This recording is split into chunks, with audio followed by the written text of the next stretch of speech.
자, 우리 같이 성경 봅니다. 성경 창세기 25장 1절부터 18절까지 말씀입니다. 창세기 25장 1절부터 18절까지 말씀. 자, 오늘 우리가 읽을 때는요, 1절서부터 11절까지 말씀 우리가 같이 읽고 그 뒷부분은 나중에 볼 기회가 있을 겁니다. 설교 중에 보게 될 거고요. 자, 창세기 25장 1절서부터 11절까지 말씀. 자, 우리 같이 한 목소리로 읽습니다. 아브라함이 후처를 맞이하였으니 그의 이름은 그두라라. 그가 시므란과 욕산과 무단과 미디안과 이스박과 수아를 낳고 욕산은 스바와 드단을 낳았으며 드단의 자손은 아수르 족속과 르두시 족속과 르움미 족속이며 미디안의 아들은 에바와 에벨과 한옥과 아비다와 엘다아이니 다 그두라의 자손이었더라. 아브라함이 이삭에게 자기의 모든 소유를 주었고 자기 서자들에게도 재산을 주어 자기 생전에 그들로 하여금 자기 아들 이삭을 떠나 동방 곧 동쪽 땅으로 가게 하였더라. 아브라함의 향년이 175세라. 그의 나이가 높고 늙어서 기운이 다하여 죽어 자기 열조에게로 돌아가매 그의 아들들인 이삭과 이스마엘이 그를 마므레 앞 해쪽 속 소알의 아들 에브론의 밭에 있는 막벨라 굴에 장사하였으니 이것은 아브라함이 해쪽 속에게 산 밭이라. 아브라함과 그의 아내 사라가 거기 장사되니라. 아브라함이 죽은 후에 하나님이 그의 아들 이삭에게 복을 주셨고 이삭은 부엘라헤로이 근처에 거주하였더라. 아멘. 죽음을 피할 수 있는 사람이 있을까요? 독일의 유명한 실존주의 철학가인 하이데거는요, 인간을 이렇게 정의했어요. 인간은 죽음으로 향하여 가는 존재다. 인간은 죽음으로 향하는 존재다. 맞습니다. 우리는요, 죽음을 향해 달려가고 있는 존재들이에요.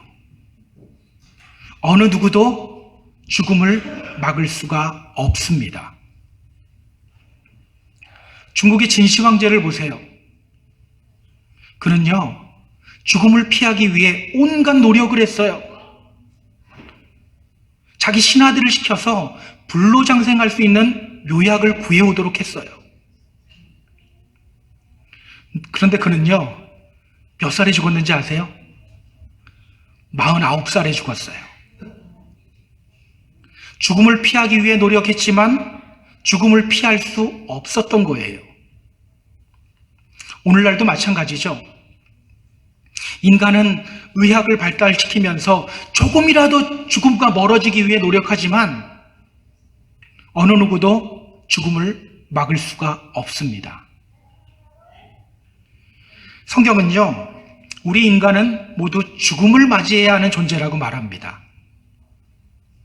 불순종한 아담을 향해서 하나님이 이렇게 말씀하셨죠. 너는 흙이니 흙으로 돌아갈지어다. 우리는 모두 언젠가는 흙으로 돌아갈 인생들이에요. 그래서 히브리서 기자는요, 이렇게 말합니다. 한 번 죽는 것은 사람에게 정해진 것이다. 이렇게 우리는 모두 언젠가는 죽음을 맞이해야 할 존재들이에요. 여러분은 어떻게 죽고 싶으세요? 질문이 이상한가요? 어떻게 죽음을 맞이하고 싶습니까? 자면서. 예.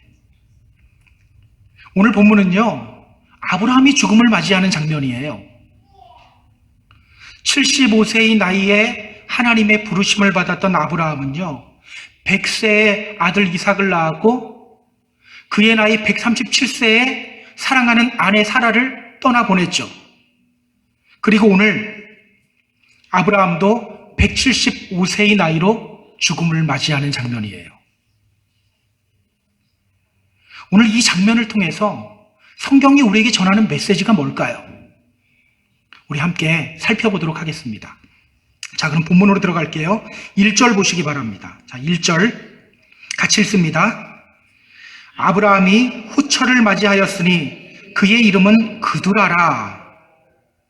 아브라함이 후처를 맞이하였으니 그의 이름은 그두라라. 자, 지난주에 우리는요, 아브라함의 아들 이삭이 리브가를 만나서 결혼하는 장면을 살펴봤어요. 창세기 24장 마지막 절 67절은 이렇게 말합니다. 이삭이 리브가를 인도하여 그의 어머니 사라의 장막으로 들이고 그를 맞이하여 아내로 삼고 사랑하였으니 이삭이 그의 어머니를 장례한 후에 위로를 얻었더라. 이렇게 이삭은요, 리브가를 아내로 맞이했어요. 그런데 오늘 본문을 보면요, 누가 또 결혼해요? 아브라함 역시 아내를 맞이합니다. 아들 장가 보내고 자기도 새 장가 가는 거예요. 그 아내 이름이 뭐라고 하죠? 그두라. 그두라. 중세시대 때 프랑스에서 활동하던 유명한 랍비 중에 라시라는 분이 있었어요. 그분은요, 오늘 본문에 나오는 그두라가 하갈이었다고 주장합니다. 저도 몰랐다가 이런 주장이 있다는 것을 지난번 성경 공부하는 중간에 알게 되었어요. 그래서 이번에 설교를 준비하면서 그 주장에 대해서 조금 살펴봤습니다.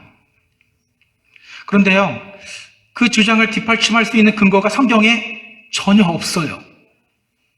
그래서 대부분의 성서학자들은 그 주장을 받아들이지 않아요. 상황적으로 봐도 그두라가 하갈은 아닌 것 같습니다. 여러분, 아브라함이 하갈을 내쫓았죠. 내쫓다라는 말, 가라쉬라는 히브리어였어요. 가라쉬, 이 말은요, 국적을 상실하게 하다, 또 이혼하다, 이런 뜻이에요. 그러니까 아브라함과 하갈은 이미 완전히 남이 돼버린 상태입니다. 아브라함이 하갈을 왜 내쫓았죠? 하갈의 아들 이스마엘이 이삭을 놀렸기 때문에. 성경은 말하죠. 하갈의 아들이 이삭을 놀리는지라. 혹시 기억하세요? 여기서 놀렸다 이 말이 어떤 뜻이었는지? 상대방의 머리를 잡고 사하크라는 단어예요. 사하크라는 단어는요, 상대방의 머리를 잡고 칼로 옆구리를 푹 찌르는 행위가 바로 사하크예요. 그냥 놀리는 게 아닙니다. 또 이 사하크라는 단어는요, 성적인 희롱을 의미하는 단어이기도 해요. 그렇기 때문에 아브라함은 하갈을 내쫓은 거예요. 하갈과 이스마엘을 그대로 두면 이삭이 죽을 수도 있기 때문에 하갈을 내쫓은 겁니다. 때문에 그두라가 하갈이라는 주장은요, 아직까지는 그 근거가 좀 미약해요. 어쨌든요, 아브라함은 사라가 죽은 후에 이삭을 결혼시키고 자기도 새 장가를 들었어요. 여러분은 이런 아브라함의 모습이 어떻게 보입니까? 사실 이 아브라함의 재혼에 대해서는요, 다양한 해석들이 있어요. 종교개혁을 일으켰던 루터는 이렇게 말합니다. 그의 결혼은 정욕에 의한 결혼이 아니었다. 하나님의 약속을 이루기 위한 결혼이었다. 이건 정욕을 위한 결혼이 아니라 하나님의 약속을 이루기 위한 결혼이었다. 이렇게 해석을 해요. 이렇게 주장하는 이유가 있습니다. 하나님이 아브라함에게 말씀하셨죠. 너는 여러 민족의 아버지가 될 것이다. 여러 민족의 아버지. 오늘 본문 2절에서 4절을 보면요, 아브라함과 그두라 사이에서 태어난 아들들의 이름이 쭉 열거됩니다. 총 6명의 아들들이에요. 그리고 그 6 아들들을 통해서 여러 민족들이 생겨요. 때문에 이 결혼은 아브라함이 하나님의 약속을 이루기 위해서 했던 결혼이었다, 이렇게 주장을 해요. 켈빈도요, 이 장면을 주석하면서 이렇게 해석을 해요. 이것은 기적의 영광이었다. 기적의 영광이었다. 왜 이렇게 주장할까요? 이때 아브라함의 나이가 몇 살이죠? 아니요, 결혼할 때는 140살 이상이에요. 140살 이상이에요. 140살 또는 그 이상입니다. 아브라함이 100세가 되어갈 무렵 하나님이 아브라함에게 말씀하셨죠. 내가 너에게 아들 주겠다. 그때 아브라함이 속으로 했던 말이 있죠. 뭐라고 했죠? 100세 된 사람이 어떻게 자식을 낳을까? 근데 지금 아브라함 몇 살이에요? 140살이 넘었어요. 140이 넘어서 자식을 많이 낳게 된 거예요. 하나님이 아브라함으로 하여금 여러 민족의 아버지가 되게 하기 위해서 이렇게 만들어주신 거라고 해석하는 거예요. 그래서 이 장면을 보며 기적의 영광이다 라고 해석을 합니다. 또 어떤 분들은 이렇게 말하더라고요. 아브라함이 이삭을 결혼시키고 이삭에게 짐이 되지 않으려고 결혼한 거다. 여러분은 어떻게 보입니까? 그드라를 아내로 맞이한 아브라함의 모습이 어떻게 보이세요?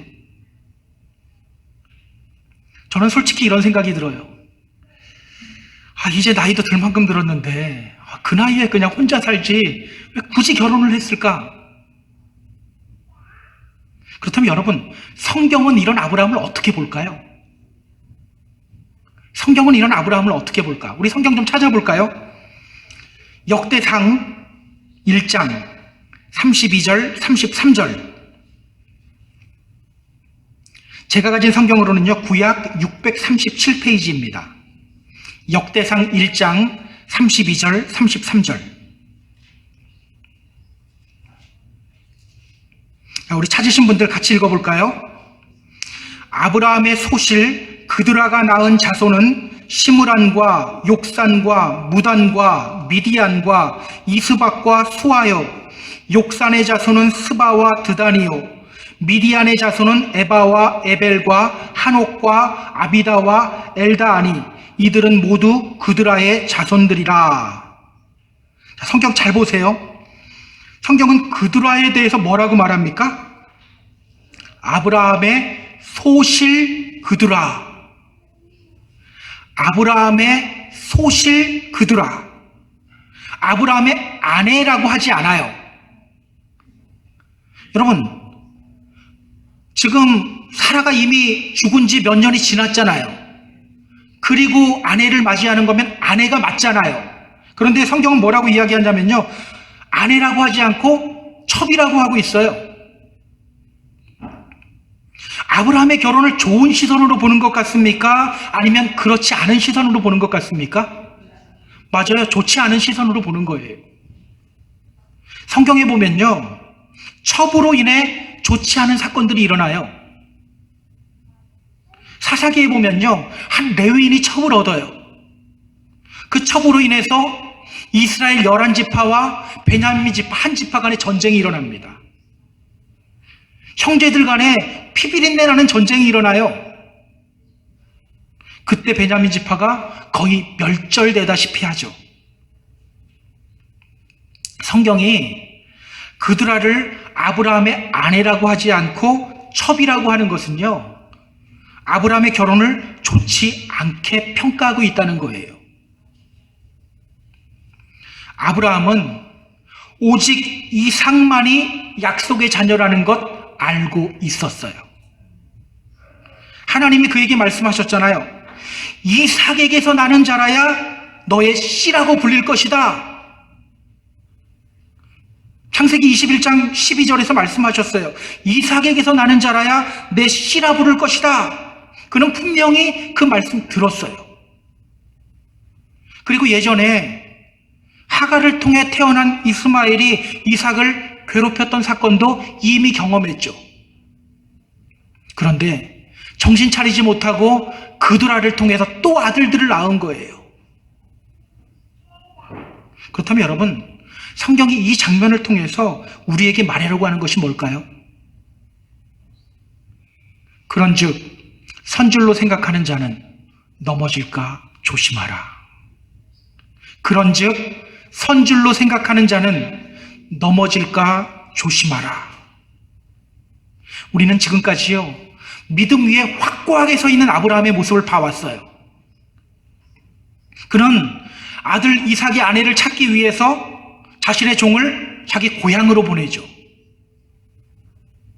왜 가나안 땅에서 찾지 않고 자기 고향 땅에서 찾으라고 했습니까? 우리가 앞에서 이미 확인했어요. 혈통 때문이 아닙니다. 믿음 때문이었어요. 아들 이삭이 가나안 여자들 만나서 우상 숭배에 빠지게 되는 것, 이거 막기 위해서예요. 믿음 때문이에요. 이런 그의 믿음 우선주의 원칙이 굉장히 확고했죠. 종이 물어요. 만일 여자가 나를 따라오지 않으려고 하면 어떡하죠? 이삭을 잠시 그곳으로 데리고 가야 할까요? 그때 아브라함이 대답하죠. 안 된다. 이삭은 여기에 있어야 한다라고 말해요. 종을 보내면서도 이렇게 말합니다. 여호와께서 사자를 너보다 앞서 보내실 거다. 종이 이삭의 아내를 택하는 것 같지만 실제로는 하나님이 일하신다는 것을 굳게 믿었어요. 이렇게 그는요, 확고한 믿음 위에 서 있었던 사람입니다. 그런데 그렇게 확고한 믿음 위에 서 있었던 아브라함도 어떻게 된다? 넘어진다. 성경이 바로 이것을 우리에게 보여주고 있는 거예요. 기억하세요. 이것이 바로 우리 인간이라는 존재입니다. 우리가 지금 보고 있는 이 창세기의 저자가 누구죠? 창세기 저자가 누굴까요? 왜 대답을 못 하시죠? 제가 다 알려드렸는데. 예, 모세. 더 정확하게는 하나님 저자, 모세 기록자. 그럼 더 정확한 겁니다. 어쨌든 모세가 기록했어요. 시편을 보면요, 모세의 기도가 하나 있어요. 시편 90편이에요. 자, 시편 90편 3절에서 그는 이렇게 말합니다. 잘 들어보세요. 주께서 사람을 티끌로 돌아가게 하시고 말씀하시기를 너의 인생들은 돌아가라 하셨사오며. 주께서 사람을, 여기 나오는 사람, 이 단어가요, 히브리어로 에노스라는 단어예요. 에노스. 에노스, 어디서 들어본 말 아닙니까? 어디서 들어본 이름 아니에요? 여러분들이 이렇게 처음 듣는 것처럼 하면 제가 당황스럽습니다. 우리 이미 앞에서 봤었는데, 셋도 아들을 낳고 그의 이름을 에노스라 하였으며 그때 사람들이 비로소 여호와의 이름을 불렀더라. 이제 기억나시나요? 가인과 아벨 이후에 아담과 하와 사이에서 셋이 태어났죠. 그 셋의 아들이 바로 에노스예요. 에노스. 이 말은요, 아나스라는 단어에서 나온 말인데요. 치료 불가능한, 몹시 사악한, 깨지기 쉬운, 이런 뜻이에요. 인간은 어떤 존재라는 거예요? 사악하고 연약하고 깨지기 쉬운 존재라는 거예요. 성경은요, 우리 인간을 향해 매우 연약한 존재, 깨지기 쉬운 존재, 툭 하면 넘어지는 존재라고 묘사를 해요. 맞습니다. 우리는요, 매우 연약한 존재예요. 질그릇과 같이 깨지기 쉬운 존재들이에요. 언제 넘어질지 모르는 존재들이에요. 그래서 여러분, 우리 믿음으로 교만 부리면 안 돼요. 오랫동안 믿음 생활 해왔고 은혜 받았던 경험도 많고 간증거리들도 있고 이제는 믿음 위에 굳건히 선 것 같지만 그래도 겸손해야 돼요. 왜? 순간순간 넘어지는 존재가 바로 우리 인간이기 때문에 우리가 이것을 알아야 됩니다. 그래서 성경은 말하는 거예요. 그런즉 선줄로 생각하는 자는 넘어질까 조심하라. 그런데 여러분, 감사한 것이 뭔지 아세요? 하나님은 또 아브라함의 실수를 통해서도 일하셨다는 거예요. 2절 볼까요? 오늘 본문 2절 같이 읽습니다. 그가 시므란과 욕산과 무단과 미디안과 이스박과 수아를 낳고, 자, 아브라함과 그드라를 통해 나온 아들들의 이름이 쭉 열거되죠. 시므란, 욕산, 무단, 미디안, 이스박, 수아. 예전에는 그렇게 해도 잘 안 주시더니 못된 짓 하니까 뭐 숨풍숨풍 잘 주죠. 이 아들들을 통해서 어떤 일이 벌어집니까? 3절, 4절 보세요. 욕사는 스바와 드단을 낳았으며 드단의 자손은 아수르 족속과 루두시 족속과 루미 족속이며 미디안의 아들은 에바와 에벨과 한옥과 아비다와 엘다하이니 다 그드라의 자손이었더라. 자, 스바. 욥기에 보면요, 스바 사람들이 등장해요. 스바 사람들이 사람들을 죽였습니다 그러거든요. 바로 이 스바의 자손들이에요. 드단, 이 이름은요 에스겔서에 등장합니다. 에돔 남동쪽에 위치한 족속이에요. 또 드단의 자손으로부터 어떤 족속들이 나와요? 아수르 족속, 루두시 족속, 루미 족속. 미디안에 대해서는 우리가 잘 알죠. 사사시대 때 이스라엘을 그렇게 괴롭혔던 족속이 바로 미디안이잖아요. 그래서 기드온이 300용사로 쳐부쉈던 족속이 바로 미디안이에요. 이런 다양한 족속들이 지금 아브라함과 그드라를 통해서 나오게 된 거예요. 하나님이 아브라함에게 약속하셨죠. 너는 여러 민족의 아버지가 될지라. 아브라함은 실수하고 넘어졌지만 하나님은 그 약속을 이루신 거예요. 아브라함의 실수에도 불구하고 하나님은 꿋꿋하게 당신의 일을 하신 거예요. 아브라함으로 하여금 진짜 여러 민족의 아버지가 되게 만드신 거예요. 그래서 여러분, 오늘 우리가 읽지는 않았지만 창세기 25장 12절서부터 18절을 보면요, 이스마엘의 족보를 여기서 언급하는 거예요. 그래서 여기서 언급하는 겁니다. 제가 12절서부터 16절을 좀 읽어드릴게요. 사라의 여종 애굽인 하갈이 아브라함에게 낳은 아들 이스마엘의 족보는 이러하고 이스마엘의 아들들의 이름은 그 이름과 그 세대대로 이와 같으니라. 이스마엘의 장자는 느바요시요 그 다음은 게달과 앗부엘과 밉삿과 미스마와 두마와 마사와 하닷과 데마와 여둘과 나비스와 게드마니. 이들의 이름은 이스마엘의 아들들이요 그 촌과 부락대로 된 이름이며 그 족속대로는 12 지도자들이었더라. 왜 여기서 이스마엘의 족보를 나열하냐면요, 아브라함이 이렇게 여러 민족의 아버지가 되었다는 것을 지금 보여주고 있는 거예요. 저는요, 이런 하나님이 너무너무 좋아요. 정말 정말 좋아요.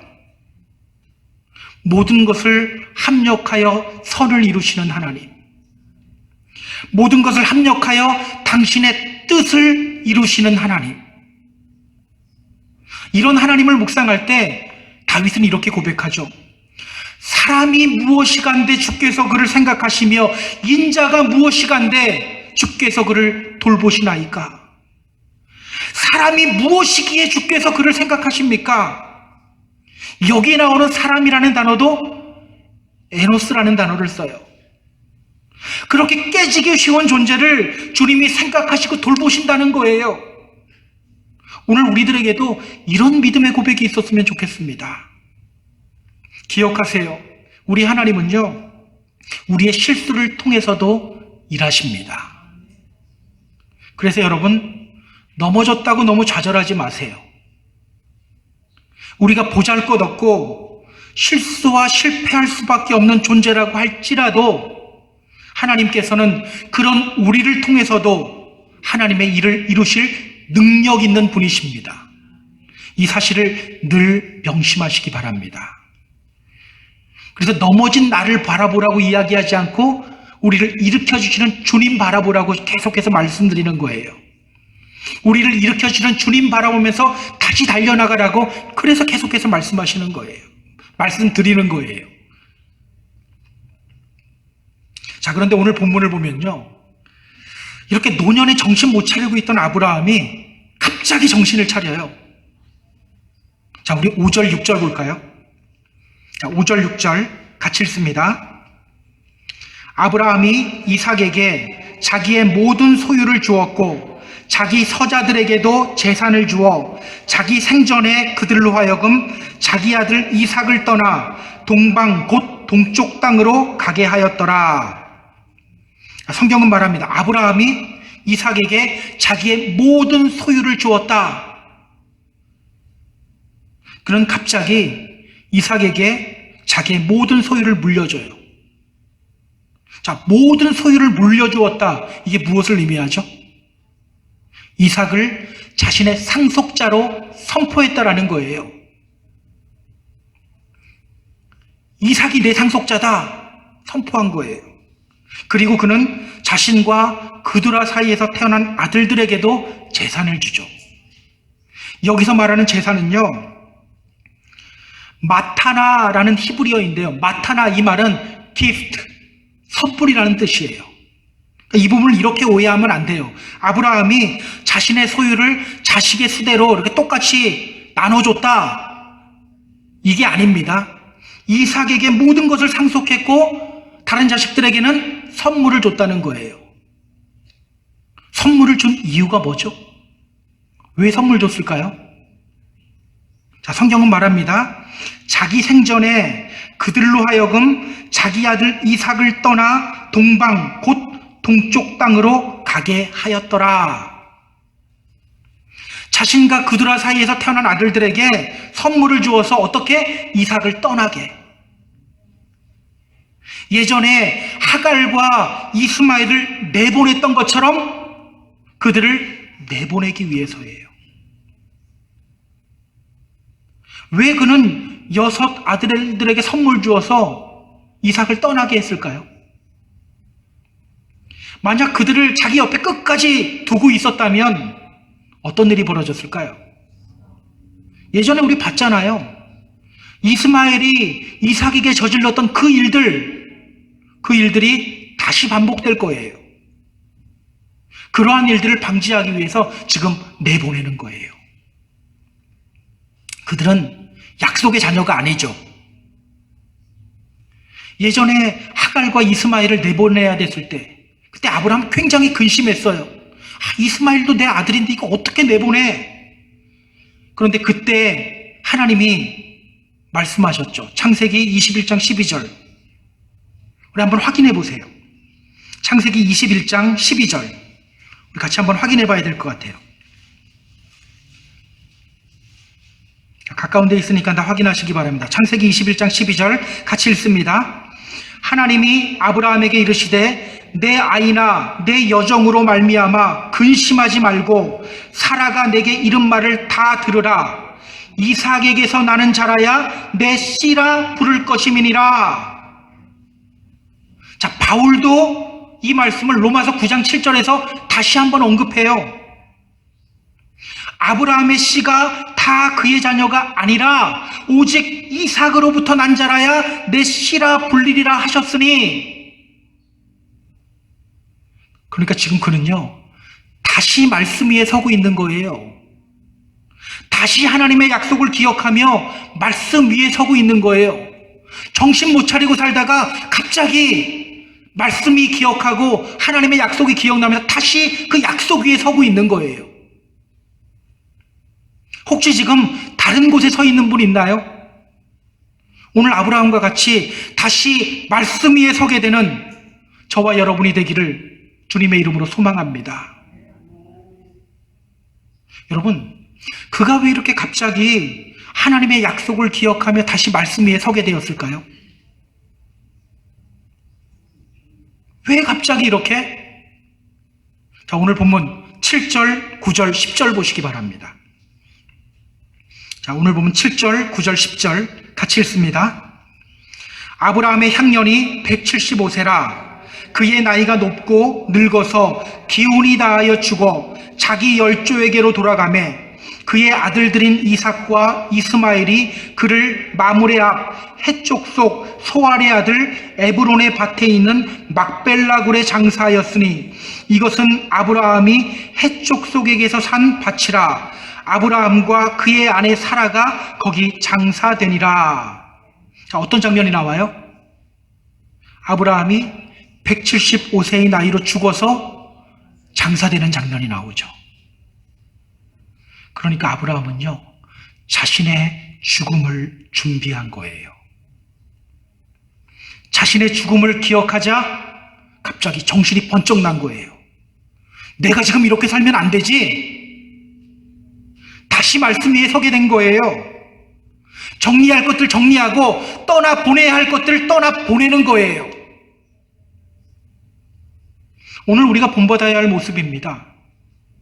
죽음을 기억하며 죽음을 준비하는 삶. 죽음을 기억하며 죽음을 준비하는 삶. 고대 로마에서는요, 전쟁에서 승리한 장군에게 아주 화려한 개선 행진을 거행했었어요. 얼굴을 붉게 칠하고 4마리의 백마가 끄는 전차를 타고 시내를 행진했어요. 그러면 사람들은 막 그 장군을 환호해요. 그런데 이때 이 장군이 탄 마차에 아주 비천한 노예 한 명을 같이 태워요. 그리고 그 노예가 그 환영식 동안에 끊임없이 장군의 귀에 대고 속삭이는 말이 있어요. 메멘토 모리, 메멘토 모리. 이런 뜻입니다. 너의 죽음을 기억하라. 너의 죽음을 기억하라. 너무 우쭐대지 말라는 경고장치예요. 죽음을 기억하며 살아야 할 것을 일깨워주기 위함이에요. 오늘 개선 장군이지만 너도 언젠가는 죽는다. 그러니 겸손하게 행해야 한다. 바람의 방향은 언제든지 바뀐다. 항상 죽음을 기억하라. 우리는 모두 언젠가는 죽는다. 끊임없이 옆에서 메멘토 모리, 메멘토 모리. 맞습니다. 우리는 늘 죽음을 기억하며 죽음을 준비하는 삶을 살아야 돼요. 메멘토 모리, 죽음을 기억하라. 사실 이것을 실천하기가 쉽지는 않아요. 예전에 한국에서는요, 이런 장난 전화를 했었어요. 그때는 뭐 핸드폰이 없었으니까 이렇게 전화 들고 막 누르거나 아니면 돌렸어야 됐거든요. 그러면 전화기를 들고 아무 번호나 눌러요. 그리고 누군가가 전화를 받으면 이렇게 물어요. 거기 장례식장이죠? 그러면 대부분이 어떻게 반응하는지 아세요? 제가 해봐서 이렇게 말씀드리는 거 아닙니다. 저도 듣고 말씀드리는 거예요. 자, 어떻게 반응하냐면 정말 기분 나빠요. 재수없다고 하면서 끊든지 심지어는 막 욕을 하면서 끊는 경우도 있어요. 이게 어디서 재수없게 그러면서 끊어버려요. 이것이 우리들의 모습이에요. 사실 우리는요, 죽음이라는 단어 이 자체를 생각하기도 싫어하고 떠올리기도 싫어해요. 그러나 여러분 기억하세요. 죽음을 기억하며 죽음을 준비할 때 우리의 삶이 온전해져요. 현재 우리의 삶이 온전해져요. 하이데거는요, 또 이렇게 말했어요. 만약 죽음을 내 삶으로 받아들이고 인정하고 죽음과 맞닥뜨리면 죽음의 불안과 삶의 하찮음에서 벗어나 자유로워지고 나 자신이 될 수 있다. 기억하세요. 죽음을 기억하며 죽음을 준비할 때 우리의 삶이 온전해져요. 그때 카르페 디엠, 메멘토 모리 다음에 붙는 말이 카르페 디엠이거든요. 카르페 디엠, seize the day, 그 날을 붙잡게 되는 거예요. 죽음을 기억하며 죽음을 준비할 때 우리는 현재의 순간을 의미 있게 살아가게 돼요. 여러분, 지금 우리가 드리고 있는 이 예배가 마지막 예배라고 한번 생각해 보세요. 지금 이 예배가 마지막 예배다.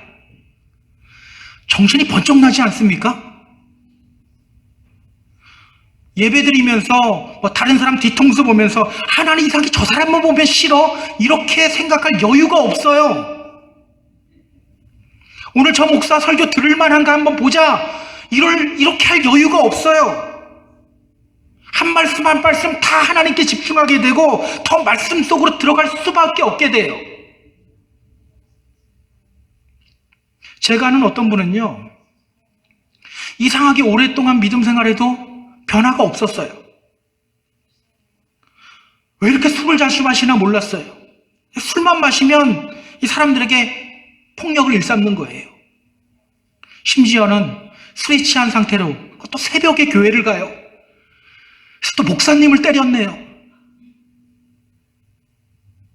그런데 그분이 암 선고를 받고 죽음을 앞두게 되었어요.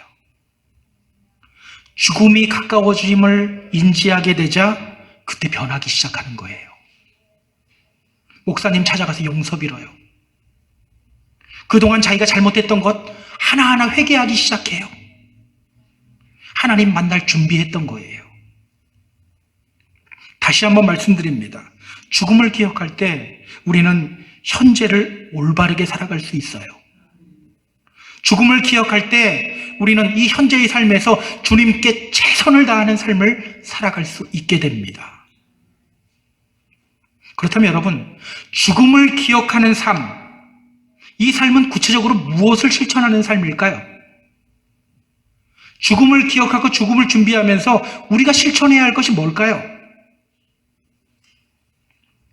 자, 히브리서 9장 27절은 이렇게 말합니다. 한 번 죽는 것은 사람에게 정해진 것이요 그 후에는 심판이 있으리니.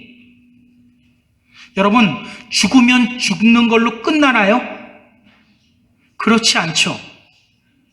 우리는 다 마지막 날 하나님의 심판대 앞에 서게 됩니다. 그 심판대 앞에서 우리는 뭘 하죠? 로마서 14장 10절부터 12절까지 말씀 이렇게 말해요. 우리가 다 하나님의 심판대 앞에 서리라. 기록되었으되 주께서 이르시되 내가 살았노니 모든 무릎이 내게 꿇을 것이요 모든 혀가 하나님께 자백하리라 하였느니라. 이러므로 우리 각 사람이 자기 일을 하나님께 직고하리라. 하나님의 심판대 앞에서요, 우리는 우리의 죄를 다 고백하게 돼요. 난 종말이 오기 전에 먼저 죽으니까 다행이다, 이게 아니에요. 무덤에서 잠자던 자들도 다 일어나서 하나님의 심판대 앞에 서게 돼요. 그리고 그 앞에서 자기의 죄를 자기 입으로 다 직고하게 된다는 거예요. 하나님, 제가 주님 의지하지 않고 살았습니다. 하나님, 제가 주님 사랑한다고 큰 소리는 쳤는데 실제로는 주님 사랑하지 않았습니다. 다 직고한다는 거예요. 실제로는 물질을 더 사랑하고 실제로는 사람들을 더 사랑했습니다. 다 직고한다는 거예요. 하나님, 제가 아무개를 그렇게 미워하고 싫어하고 험담했습니다. 내 입으로 다 직고하게 된다는 거예요. 그리고 의인들은 새하늘과 새 땅에서 천국잔치에 참여하게 되고요, 죄인들은 둘째 사망을 경험하게 되죠. 그 둘째 사망이 뭐죠? 제가 많이 인용했어요. 요한계시록 21장 8절. 그러나 두려워하는 자들과 믿지 아니하는 자들과 흉악한 자들과 살인자들과 음행하는 자들과 점술가들과 우상 숭배자들과 거짓말하는 모든 자들은 불과 유황으로 타는 못에 던져지리니 이것이 둘째 사망이라. 불과 유황으로 타는 못에 던져지는 것, 이것이 바로 둘째 사망이에요. 그렇다면 여러분, 죽음을 준비하며 죽음을 준비하는 삶이란 구체적으로 무엇을 실천하는 삶입니까? 종말을 기억하며 예수님의 재림을 기억하는 삶을 살아가는 거예요. 하나님의 심판대 앞에 설 준비하는 거예요. 주님은 분명히 말씀하셨어요. 내가 속히 오리니 내가 줄 상이 내게 있어 각 사람에게 그가 행한 대로 갚아주겠다. 이거 준비하는 거예요. 여러분, 목회를 하다 보니까 이상한 것이 있어요. 믿음의 성도들은요, 죽음을 준비하면서 이상하게 회개를 해요. 예전에는 이렇게 생각했어요. 뭔 그렇게 지은 죄가 많아서 저렇게 회개를 하지? 근데 여러분, 그게 아니에요. 회개하면서 하나님 만날 준비하는 거예요. 몇 년 전 저희 교회에 나오시던 박춘자 권사님이 세상을 떠나셨죠. 제가 장례 예배 기록지를 보니까 벌써 5년이 되었더라고요. 권사님 나중에 몸이 좋지 않아서 예배에 못 나오셨었어요. 제가 신방을 가면요, 뭐 하고 계셨는지 아세요? 주님이 가르쳐주신 주기도문 읽고 또 읽고 또 읽고 그러고 계셨던 거예요. 지금 생각해 보니까 주님 만날 준비하고 계셨던 거예요. 마찬가지입니다. 주님을 기억하고 종말을 기억하며 준비하는 사람들은요, 늘 성도를 사랑하며 회개하는 자리로 나아가요. 늘 말씀 위에 서는 삶을 살아가요. 저는 우리가 이런 믿음의 성도님들이 되었으면 좋겠어요. 늘 하나님의 심판대 앞에 서게 될 날을 기억하며 회개하며 말씀 위에 서는 싸움을 싸우시는 저와 여러분이 다 되기를 주님의 이름으로 소망합니다. 자, 이제 말씀을 정리할게요. 누가복음 12장에 보면요, 한 부자가 나와요. 그는 큰 곳간을 짓고 곡식과 물건들을 막 쌓아둔 후에 자기 자신에게 이렇게 말해요. 영혼아, 여러 해 쓸 물건 쌓아두었으니 평안히 쉬고 먹고 마시고 즐거워하자. 그때 하나님이 뭐라고 하셔요? 어리석은 자여, 오늘 밤에 내 영혼을 도로 찾으리니 그러면 너가 준비한 것이 누구 것이 되겠느냐? 이 부자가 어리석은 이유가 뭐예요? 큰 곳간 지어서 어리석은 거예요? 아니에요. 죽음을 기억하고 죽음을 준비하지 않았기 때문에 이렇게 어리석은 행동하고 있는 거예요. 사랑하는 펜사콜라 한인교회 성도 여러분, 오늘 여러분은 어떤 삶을 살아가시기 원하십니까? 사실 우리는요, 다 언제 죽을지 모르는 인생들이에요. 이 세상에 오는 건 순서가 있어도 가는 건 순서 없다고 하잖아요. 늘 죽음을 기억하며 죽음을 준비하는 삶을 살아가시기 바랍니다. 늘 종말을 생각하며 깨어서 주님 맞을 준비하는 저와 여러분이 되었으면 좋겠어요. 늘 회개하며 말씀 위에 서는 싸움을 싸우는 저와 여러분 되었으면 좋겠어요. 그러므로 말미암아서 우리의 삶이 하나님 보시기에 복된 삶이 되기를 주님의 이름으로 축복합니다. 축복합니다.